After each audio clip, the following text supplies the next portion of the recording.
Bueno, les damos un cordial saludo, una bienvenida para todos nuestros oyentes, para cada uno de los seguidores de nuestras redes sociales. Saludo especial para aquellas personas que nos escuchan a través de este medio. Busco en ti Radio Online, porque recuerda que donde estás no es el final. Continuando con nuestra programación, contamos con la presencia de Lorena Ávila en su segmento Volviendo al Diseño de Dios. Así que bienvenida, Lorena, ¿cómo estás?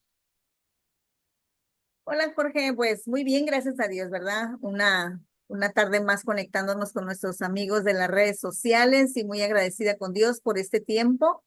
Y bueno, bien expectante de lo que va a hacer Dios a través de nuestras vidas y está haciendo ya y en estos últimos tiempos y todo eso que estamos viviendo, la iglesia, los hijos de Dios y pues en todas las familias de la tierra, ¿verdad? Y vamos a empezar orando. Señor, te damos gracias esta tarde, Señor, gracias por el privilegio que tenemos de tener la vida en Cristo, que nos has llamado, que nos escogiste por tu gracia, por tu misericordia y aquí estamos un día más, Señor, compartiendo lo que tú nos das para dar a nuestros hermanos y hoy oramos para que tú tomes control de este tema y que seas tú guiando esta palabra y llegue a los corazones que están necesitando eso y que va a ser de edificación y para aplicarlo a nuestras vidas. Hoy bendecimos a todos los que nos escuchan y ponemos esto en tus manos, Espíritu Santo, en el nombre de Jesús. Amén. Y bueno, quiero decirles que la semana pasada llevamos un tema que se llamaba claves bíblicas para la victoria final. Y vimos varios secretos que son secretos muchas veces para gente que todavía no lo conocía, pero mucha gente sí lo conocía y especificamos en ese momento eso. Y vimos que hay esos secretos de guerra espiritual, que el enemigo no quiere que sepas que tienes esas armas que te dejó Dios, ¿no? Y vimos que cómo es conocer la naturaleza de tu batalla, vimos que vestirnos de la armadura de Dios y todo eso íbamos especificando. Vimos una clave poderosa que es la oración, que muchas veces el enemigo eso trae oposición, que tengas desánimo, no tengas ganas de orar porque sabe que es una arma poderosa.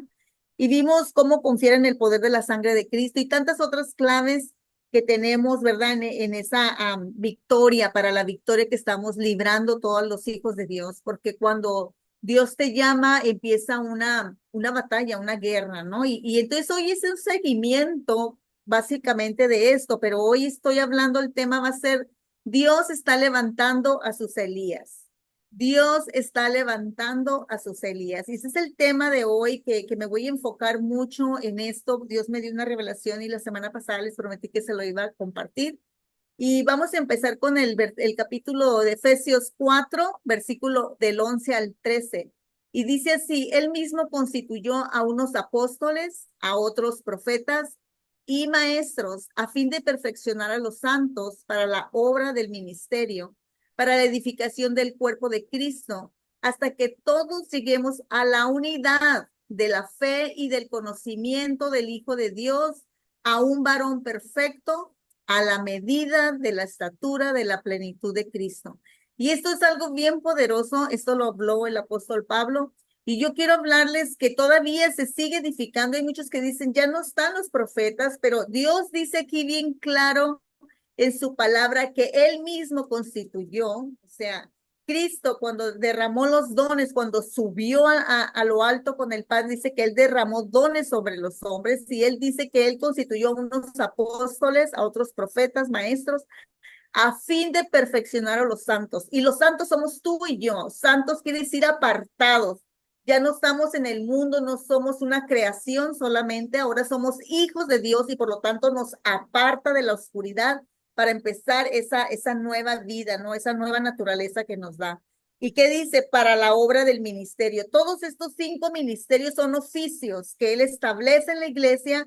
¿Para qué? Para que se ha edificado el cuerpo de Cristo, se ha edificado todos los que han de ser salvos, todos los que han de venir a la salvación. Entonces, él pone esos 5 ministerios para que haya un orden en la iglesia.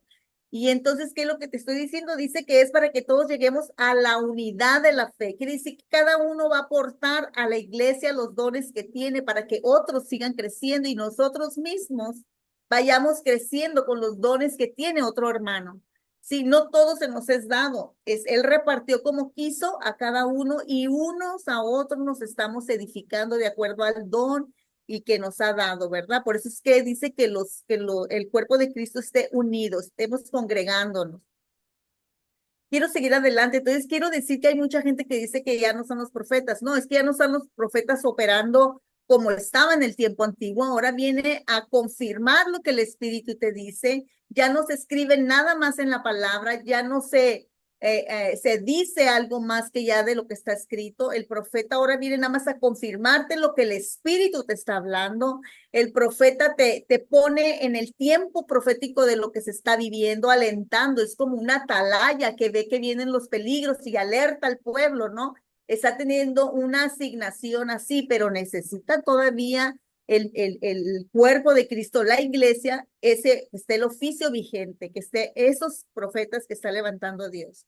¿Y qué te quiero decir? Todavía se sigue edificando el cuerpo de Cristo, porque la iglesia todavía está aquí en la tierra. Por eso los 5 ministerios están vigentes.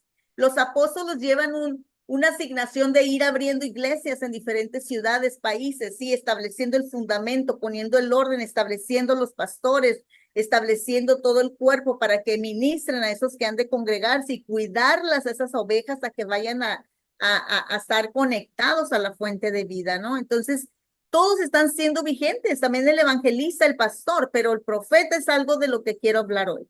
Entonces, los dones espirituales, quiero decirte que son 9, ¿sí? Son 9. Esos dones espirituales pueden estar actuando en todos nosotros y ni cuenta nos hemos dado.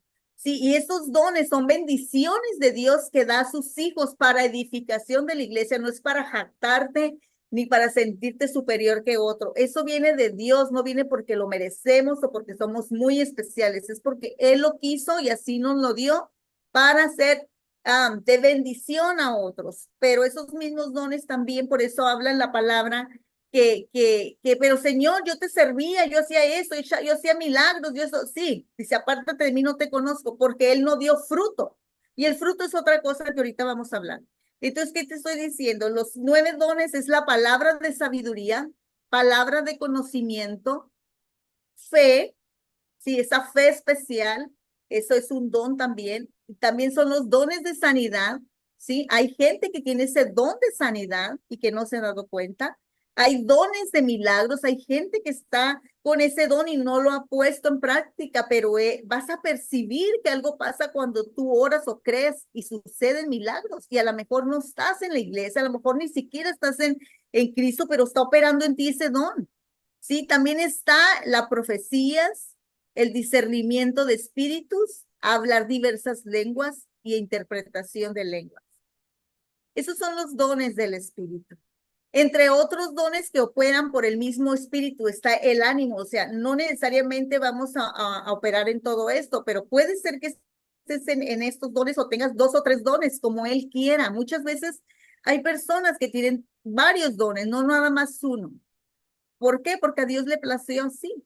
Entonces, entre otros dones, operan por el mismo espíritu, ánimo, generosidad, ayudar a otros, liderazgo, servir, administración, mostrar compasión. Son algunos de otros muchos que hay que son dones, ¿no? Que hay gente que es bien generosa y ni siquiera va a la iglesia o conoce a Cristo, pero ya lo trae o ayudar a otros, es una persona compasiva que siempre, entonces ese es un don, pero que no ha sido, ¿cómo se llama? Exponenciado donde debe de ser, con la directiva y con la palabra y con todo lo que Dios quiere hacer. Entonces tú eres con dones, tú tienes dones, todos tenemos dones. Y quiero hablarte de algo específico. 7 dones del Espíritu son otra cosa muy distinta. Sí, hablamos que los dones espirituales son para todos los hijos, para edificación de la iglesia, pero los dones del Espíritu es otra cosa. Dones espirituales es algo que les va a dar a todos, porque Jesús así lo quiso. Pero los 7 dones del Espíritu, estos dones del Espíritu se dan para bendecir y favorecer a quien aman a Dios, a quien ama a Dios.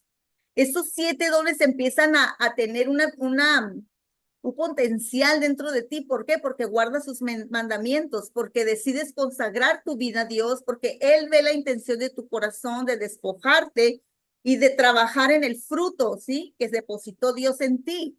En todos los hijos ya se le fue depositado todo, el amor, la paz, el gozo, la benignidad, la templanza, sí, la mansedumbre, todo eso ya es fruto que uno tiene que dar fruto.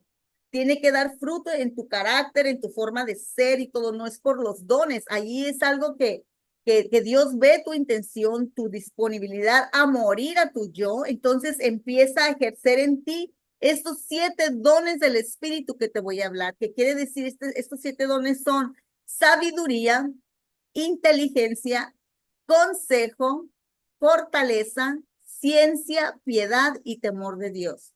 Eso viene como un don del Espíritu, ¿sí? Que se dan para bendecir y favorecer a quien ama a Dios y guardan sus mandamientos, que están en ese camino de consagración, de servicio a Dios.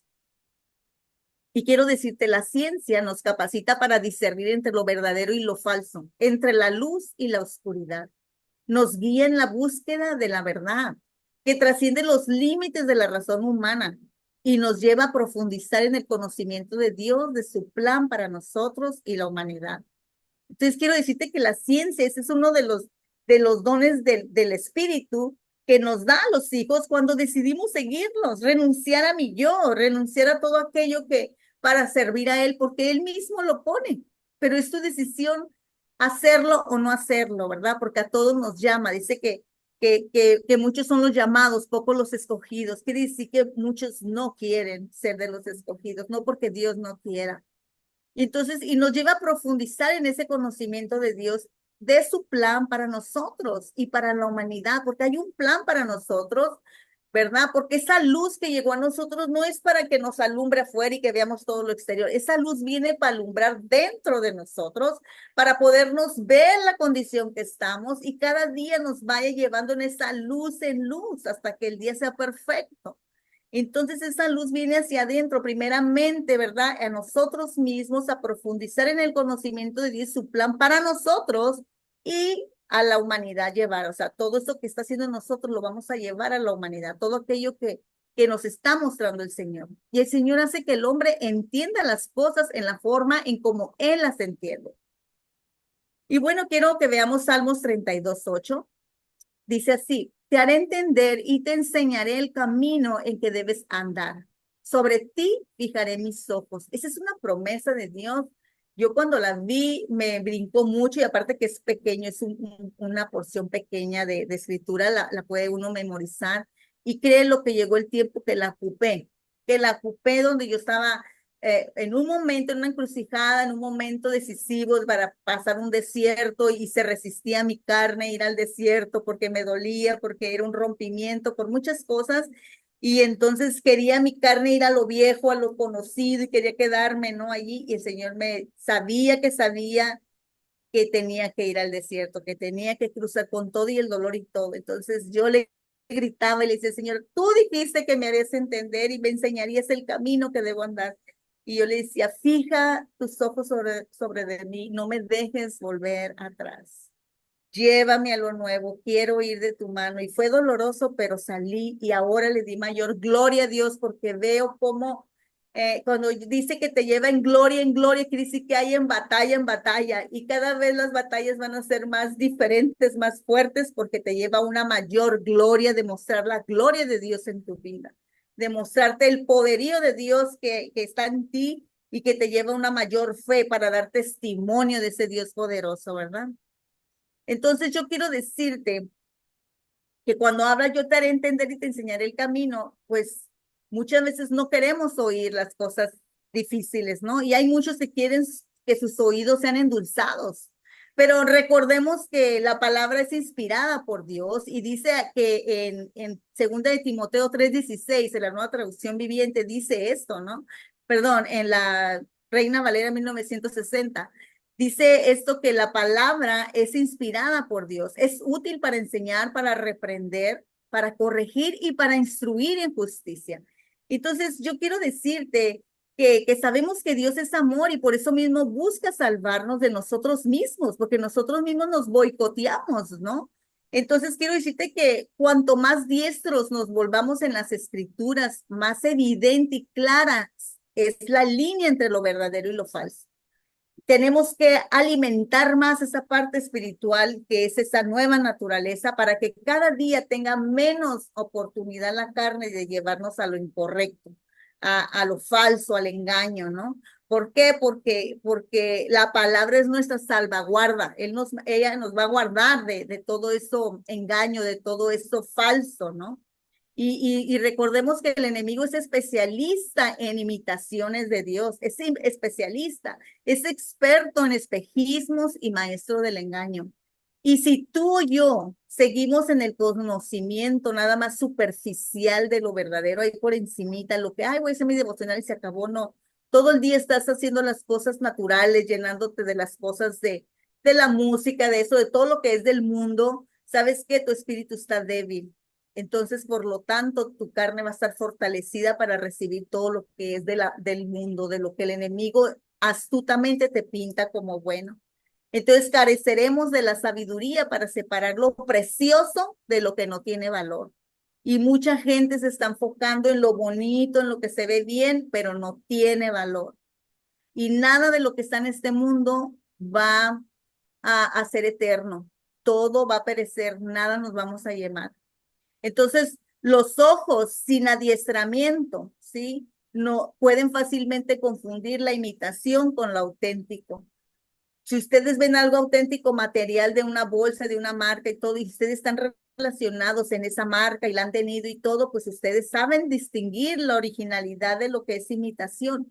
Pero alguien que nadie, que no han estado en esa posición económica o que estar en esas áreas de compras de ese nivel, pues para ellos le dicen es Chanel y es Chanel o es Dior y es Dior, ¿no? Y uno lo da por hecho, pero ¿qué pasa? Te están dando una imitación. Pues igual es en el ámbito espiritual.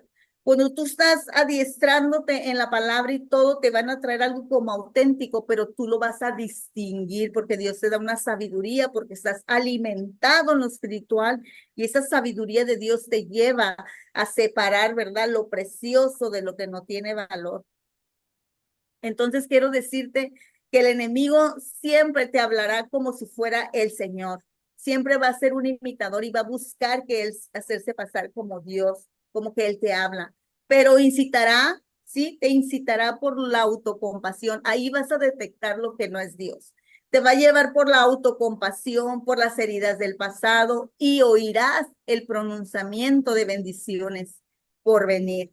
Y entonces ahí estarás atrapado o atrapada, ¿sí? Si no tienes el adiestramiento en las escrituras, en la palabra para distinguir al imitador, al engañador que se hace pasar como Cristo. Porque sabemos que en la misma palabra en Apocalipsis habla que viene el caballo blanco, ¿verdad? Y que viene para vencer y venciendo. Y ese era un falso, no era Cristo, porque venía con flecha. Venía con una flecha y Jesús nunca usó una flecha, usó una espada. Entonces, más adelante en Apocalipsis se muestra quién es Jesús también en un caballo blanco, pero ahí venía el nombre de él y venía con una espada. Entonces, ¿qué quiere decir? Siempre está el enemigo, está imitando ser Dios y más en los hijos de Dios, porque quiere llevarnos en el engaño en esa parte. Y quiero decirte que de definición de profeta, que hoy nos vamos a enfocar esto, es persona que habla en el nombre de Dios o de una deidad o que recibe una inspiración divina para transmitir un mensaje al pueblo. Eso es un profeta. La palabra profeta proviene del griego profetes, que significa mensajero o portavoz, ¿sí? En hebreo, la palabra para profeta es nabi, que se cree que proviene del acadio nebu, que significa proclamar, mencionar, llamar, convocar. ¿Se dan cuenta? Entonces, todo lo que es un profeta es proclamar, mencionar, llamar, convocar. Entonces, todo eso estamos haciendo hoy en día la iglesia, los hijos de Dios. La primera mención de la palabra profeta en las escrituras es una referencia a Abraham encontrada en Génesis 27. Dios advirtió a Abimelech, es esta parte de la escritura, ¿verdad? Que Dios advirtió a Abimelech. Ahora pues devuelve a la mujer a su marido porque es profeta. Y esa palabra, cuando dice profeta ahí, tú y yo no ubicamos o no vemos a Abraham como un profeta, sí, lo vemos como el padre de la fe, pero no como un profeta, porque no lo veíamos así precediendo eventos futuros. Ahorita la gente piensa que un profeta te está dando del futuro, qué va a pasar, que te dé una profecía personal, Pero ¿sabes qué? Dios está más interesado en estos últimos tiempos, no está dando profecías personales, sino levantar a los verdaderos profetas, hablar como hablaba Elías, y para allá voy, que Dios me dé tiempo. Pero Dios lo ve como, pero aquí cuando estamos viendo de Abraham, ¿verdad? Nosotros no lo veíamos así, presidiendo eventos futuros, pero Dios lo ve como uno de ellos. Esto expone un concepto erróneo y limitado que tenemos sobre los profetas, ¿sí? En Éxodo 7:1 hay una segunda mención de profeta en hebreo Navi. Jehová dijo a Moisés, mira, yo te he constituido Dios. Y cuando dice Dios es en Dios minúscula, está escrito en Dios minúscula en la palabra. Dice Jehová, dijo a Moisés, mira, yo te he constituido Dios, un Dios como que representante de Dios aquí en la tierra, que eso somos nosotros, representantes de Dios aquí en la tierra. Y Moisés le dice, yo te he constituido Dios con D minúscula, ¿sí? Para Faraón, o sea, para Faraón. Nosotros somos representantes de Dios para el que está perdido en tinieblas, en oscuridad. Y dice, y a tu hermano Aarón será tu profeta, y tu hermano Aarón será tu profeta. ¿Qué quiere decir? Que Moisés le iba a dar el mensaje como Dios en minúscula a su hermano, y su hermano Aarón iba a llevar el mensaje, ¿sí? Del representante de Dios, en este caso Moisés.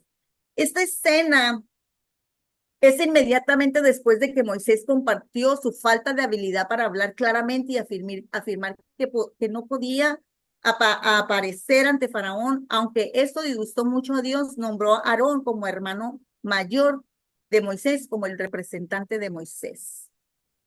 Entonces, quiero decirte que en Éxodo 4 al 16, capítulo 4:16, dice así, él hablará por ti al pueblo y él te será a ti en lugar de boca y tú serás para él en lugar de Dios. El concepto de profeta como el que predice el futuro es erróneo, es lo que les estaba comentando, ¿verdad? La diferencia de nadie a profeta. Quiero decirte que en Deuteronomio 18:18 dice esto, profeta les levantaré en medio de sus hermanos, como tú, y pondré mis palabras en su boca y les hablará todo lo que yo les mandara. Aquí le estaba hablando a Moisés, ¿verdad? Le dice, profeta les levantaré en medio de sus hermanos como tú, le está diciendo a Moisés. Y pondré mis palabras en su boca y les hablará todo lo que yo les mandara. Y estaba hablando de Jesús. Jesús mismo confirmó esto, ¿sí? Porque yo no hablo por mi propia cuenta, dijo Jesús. El Padre que me envió, él me dio el mandamiento de lo que he de hablar, y eso lo encuentran en Juan 12:49. Jesús, cuando venció en la cruz, fue a la sepultura y bajó por el acta de los decretos, ¿sí? Y cuando bajó por el acta de los decretos que nos acusaban, predicó a los encarcelados y a todos, y dio los dones, ascendió y derramó los dones sobre los hombres. Y ya vimos los oficios, los ministerios, ¿verdad? Que Jesús nombra esos oficios como él quiso y los derramó sobre los hombres. De Dios viene el nombramiento, no viene del hombre, viene de Dios. Muchas veces en la iglesia hacen nombramientos, pero no vienen de Dios. Dios es el que da el nombramiento y Él es el que aviva los dones en los hombres para ir a su propósito. ¿Para qué? Para que se cumpla el plan de Dios en la tierra. Y tú vas a ser un instrumento si así tú lo dispones. Es importante enfatizar que los apóstoles y profetas actuales ya no escriben o agregan algo a las escrituras, ya fue todo hecho. Y en Apocalipsis advierte esto, que si alguno agrega algo a las palabras de la escritura, Dios traerá plagas sobre su vida. Y si alguien saca algo de la palabra de la Biblia, Dios quitará de su parte del libro de la vida. Y es algo tremendo y lo podemos comprobar en Apocalipsis 22:18 al 19. Entonces el mensaje del profeta no debe contradecir las escrituras. Y en Malaquías 4:5 al 6, quiero decirles aquí, dice, aquí yo envío el profeta Elías antes que venga el día de Jehová, grande y terrible. Dice así, él hará volver el corazón de los padres hacia los hijos y el corazón de los hijos hacia los padres. Dice, no sea que yo venga y hiera la tierra con maldición. ¿Qué te estoy diciendo? La segunda venida de Cristo es el gran día de la ira del Señor. Jesús dijo que en ese día lamentarán todas las tribus de la tierra y verán al Hijo del Hombre viniendo sobre las nubes del cielo con poder y gloria. Y esto está en Mateo 24:30. Y habla sobre ese día terrible para aquellos que no lo aman y no lo obedecen, ¿verdad? Y bueno, ¿qué quiero decirte? Quiero decirte que la palabra Elías, ¿sí? La palabra Elías viene de dos palabras hebreas. Y eso es a lo que quiero llegar. La palabra Elías viene de dos palabras hebreas, que es el, ya. El significa fortaleza o poder. Y ya es el nombre sagrado del verdadero Dios Jehová. Al unirlas tenemos el poder o fortaleza de Jehová de los ejércitos. Eso es lo que significa Elías, el nombre Elías, ¿no? Significa poder, fortaleza de Jehová, el Dios verdadero. Así que lo que Malaquías estaba diciendo es antes del día del Señor, Dios enviará un ministerio profético en la fortaleza y poder del único Dios verdadero. Juan era un profeta enviado con el espíritu y poder de Dios, eso lo sabemos todos, ¿verdad? Y fue enviado con el poder de Elías para preparar el camino del Señor, precediendo la primera venida de Jesús. ¿Sí? Y el significado de su mensaje era hacer volver a Dios al corazón, hacer volver a Dios el corazón de los hijos de Israel. Y esto lo vemos en Mateo 3:3. Y el mensaje de Juan puede resumirse en una declaración: arrepiéntanse porque el reino de los cielos se ha acercado. Y arrepentirse significa un cambio de mente, un cambio de corazón, no una simple acción, ¿no? Las acciones de los hijos de Israel con frecuencia eran espirituales o religiosas, mientras sus corazones se alejaban de Dios. Miles asistían a la sinagoga todo el tiempo sin darse cuenta de la verdadera condición de su corazón. Ellos confiaban en el hecho que eran descendientes de Abraham, del pacto con Dios, pero estaban engañados. Y muchos ahora en ese tiempo de los que ahora asistimos a la iglesia nos sentimos que estamos listos para la venida de Jesucristo. Estamos listos, dice, no. Igual que las multitudes en los tiempos de Juan el Bautista. Se conforman con estar asistiendo a sus iglesias, con la habilidad de hablar en lenguas o fluidez de otros dones, y se sienten seguros de que Dios está obligado a aceptarlos porque un día oraron la oración del pecador, aunque todavía no se han sometido al señorío de Cristo. Solo obedecen cuando les conviene o no entran en conflicto cuando su agenda ¿sí? Les incomoda. Si la obediencia al maestro interfiere con sus placeres o planes, se despreocupan totalmente e ignoran el llamado de su liderazgo, clamando a la gracia de Dios. No, Dios me perdona, Dios es bueno, yo soy su hijo, ¿no? Y pues yo sirvo y me mueven los dones, pero olvídate, esos dones se los dio, son dones espirituales que dan a los creyentes, pero lo que importa es el don del Espíritu que te da por fructificar. Esa es otra cosa muy distinta. Entonces no estaremos nosotros haciéndonos como en el tiempo antiguo creyendo, soy salvo porque tengo la gracia, como que ellos decían, soy salvo porque estoy en el pacto de Abraham y yo ahora estoy en el pacto de la gracia. Podría ser la iglesia, podríamos estar siendo ahorita la iglesia tibia de Jesús que confronta en Apocalipsis, en capítulo 3, versículo 14 al 22. Desafortunadamente, esta condición se propaga por profetizar, ¿sí? Falsamente y por falsos maestros que les dicen están en la relación correcta con Dios. Y por los mensajes tibios han producido una multitud de convertidos de doble ánimo sin temor de Dios. Y yo quiero decirte, ¿sí?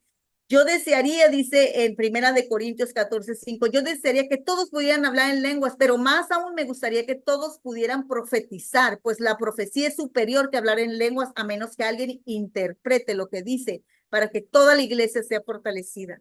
El mensaje de estos profetas Elías, en este tiempo el Señor está levantando por su significado, es lo que yo hablo. El significado de Elías es se divide en dos palabras, ¿sí? Hebreas, y que es poder y fuerza, y el otro es el nombre del Dios Todopoderoso Jehová. Eso significa, se divide en esas dos palabras. Todos tenemos por medio del Espíritu Santo, tenemos la fuerza y el poder de Dios porque Él vive en nosotros. Por lo tanto, todos somos llamados en ese espíritu de Elías, porque es el Espíritu de Dios que mora en nosotros, que nos levanta a profetizar en los últimos tiempos, no para dar miel a los oídos, para que no nos dejen, para que no suelten el liderazgo, para que no dejen de congregarse, no, para llevarlos, arrepiéntanse, porque el tiempo está cerca, ¿sí? Dejen la idolatría, como lo decía Elías. Dejen de estar sirviendo a Baales, a ídolos, ¿no? A las cosas del mundo que ocupan el lugar de Dios en tu corazón. Y que hay mucho de eso ahorita. Entonces nos está llevando, dejen de estar en la cosa, todo es bendición, todo es bendición. No, no es cierto. Dios nos dice que hay tienen sus tu palabra que habla muy claramente, ¿no? En sus preceptos, sus principios, ¿no? Y todo tiene una consecuencia de lo que tú estás haciendo. Entonces es tiempo de despertar y decidirte, ¿no? En este tiempo. Y aquellos que han reservado, el mensaje de estos profetas Elías fortalecerán a aquellos que han preservado en obediencia en una iglesia afligida.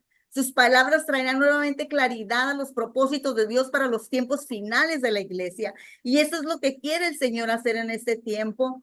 Y sabemos todo lo que significa, ¿no? Y el nombre se les ha dado a las personas en el Antiguo Testamento. Sabíamos que en el Antiguo Testamento se les daba el nombre a las personas y era un distintivo que hablaba de su vida y los marcaría espiritualmente su destino. Y por eso el significado de Elías y que dice que antes de su gran ira mandará Elías y está hablando más allá de un hombre que existió, porque vemos a Juan el Bautista, que vino un Elías y no lo vieron, dijo, no lo vieron, porque esperaban ver un Elías con la misma fuerza con esto, pero ¿sabes qué? Está hablando de lo que contenía de Dios dentro de él.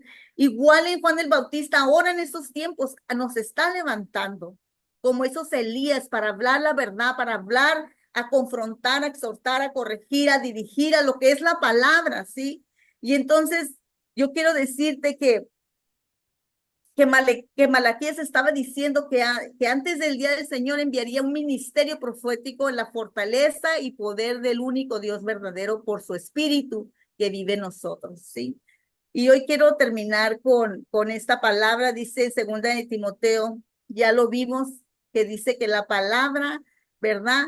Es inspirada por Dios, útil para enseñar, para redarguir, para corregir, para instruir en justicia, a fin de que el hombre de Dios sea perfecto para toda buena obra.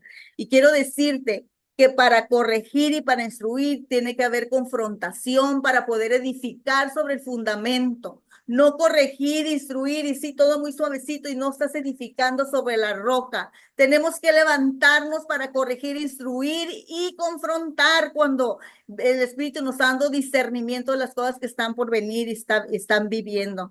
Entonces, alineémonos todos y vamos a orar porque no estoy enojada, los amo y esto es una instrucción, esta es una palabra que Dios puso en mi corazón y que quise compartir y que me la hablo para mí misma también. Hoy te doy gracias, Señor, por todo lo que estás haciendo. Padre, a ti sea la gloria, la adoración, la alabanza. Hoy te decimos, somos tuyos. Levántanos para hacer lo bueno y correcto, para ser imparciales y justos con todo, viviendo en tu propósito y diseño, porque tú vienes pronto para rescatarnos y para manifestar tu justicia entre nosotros.